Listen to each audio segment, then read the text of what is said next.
সকাল দিকে তেমন কিছু করিনি, তাই চলে গেছিলাম বিকালের দিকে একটু বাজারে একটু ঘুরে ফিরে সামনের দোকান থেকে একটু পপকর্ন নিয়ে নিলাম খাবার জন্য, আর নিয়েছিলাম আইসক্রিমটা তো আমি বাজারেই খেয়ে নিয়েছি।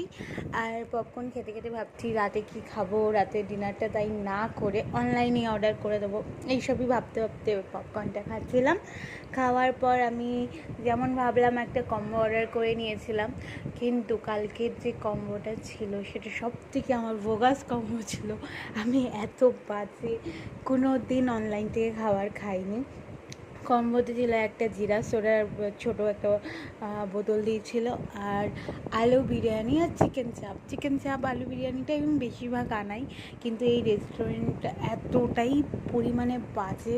কালকে বিরিয়ানি বানিয়েছিল, সব থেকে বাজে ছিল চিকেন চাপটা। আমি একে একে বের করে দেখে নিচ্ছি সব ঠিক আছে নাকি। প্রথমে বিরিয়ানি কোয়ান্টিটি একদমই কম ছিল, আমি খুলেই দেখছি হালকা হালকা, তো আমার মুখটা ফেস দেখে বুঝতে পারছি আমি কনফিউজ হয়ে আছি। দাঁড়াও ঢেলে নিয়ে তোমাকে পুরো লুকটা দেখাচ্ছি। এই হচ্ছে 2 পিস চিকেন দিয়েছিল, এটা তো চিকেন চাপ মনেই হচ্ছিল না, পুরো চিকেনের ঝোল মনে হচ্ছিলো, আর প্রচুর নুন ছিল, নুনে ভর্তি ছিল। আমি কোনো দিন খাবার নিয়ে এরকম রিয়াকশান দিই না, বাট কালকে খাবারটা সত্যি অত্যাধিকই বাজে ছিল। বাট আমি পুরো খাবারটাই ফিনিশ করেছি, কারণ খাবার ফেলতে নেই, আর টাকা দিয়ে আনিয়েছি, তাই অ্যাডজাস্ট করে খেয়ে নিয়েছি। কিন্তু সত্যি কালকে দিনটা আমার খারাপই গেছে।